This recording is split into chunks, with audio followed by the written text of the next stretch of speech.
श्रद्धा की बेरहमी से की गई हत्या की चर्चा इन दिनों पूरे देश में है और इस केस की जांच की बात करें तो आरोपी आफ्ताब पूनावाला का पॉलीग्राफ टेस्ट किया गया, जिसमें कई बड़े खुलासे हुए हैं। रिपोर्ट की माने तो आफ्ताब ने पॉलीग्राफ टेस्ट में अपना जुर्म कबूल कर लिया है।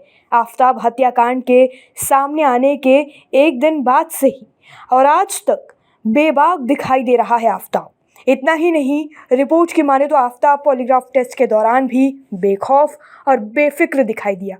आफ्ताब ने पॉलीग्राफ टेस्ट के दौरान पूछे गए सवालों का जवाब देते हुए बताया कि उसी ने श्रद्धा की हत्या की है और वो श्रद्धा को बहुत पहले ही मारना चाहता था।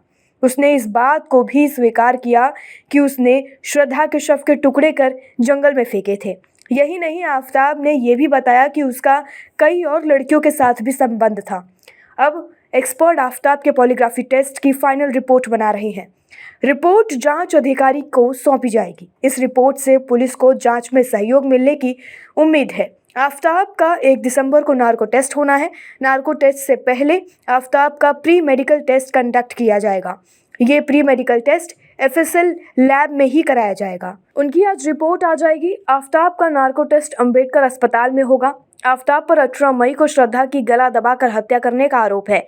श्रद्धा आफ्ताब की गर्लफ्रेंड थी। दोनों मुंबई के रहने वाले थे। यहाँ वसई में दोनों लिव इन रिलेशनशिप में रह रहे थे। बाद में दोनों ने दिल्ली रहने का फैसला किया। दोनों 8 मई से दिल्ली के महरौली में फ्लैट में लिव इन में रह रहे थे। 18 मई को श्रद्धा और आफ्ताब का झगड़ा हुआ था। इसके बाद आफ्ताब ने उसकी हत्या कर दी थी। इसके बाद आफ्ताब ने उसके शव के 35 टुकड़े कर फ्रिज में रखा।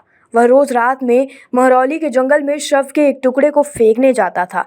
पुलिस ने आफ्ताब को 12 नवंबर को गिरफ्तार किया था। रिपोर्ट की माने तो श्रद्धा आफ्ताब से ब्रेकअप करना चाहती थी। यह बात आफ्ताब को नागवार गुजरी और उसने बेरहमी से श्रद्धा की हत्या कर दी। श्रद्धा आफ्ताब के रवैये और मारपीट से तंग आ गई थी। ऐसे में उसने आफ्ताब से अलग होने का फैसला कर लिया था।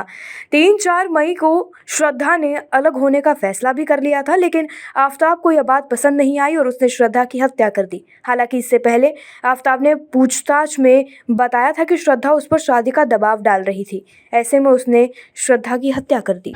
अब खबरें पाइए सबसे पहले हमारे मोबाइल न्यूज एप्लीकेशन पर। एंड्रॉइड या iOS प्लेटफॉर्म पर जाइए, HW न्यूज नेटवर्क को सर्च कीजिए, डाउनलोड कीजिए और अपनी सुविधानुसार भाषा का चयन कीजिए। खबरों की भीड़ में अपने काम की खबर पाते रहिए।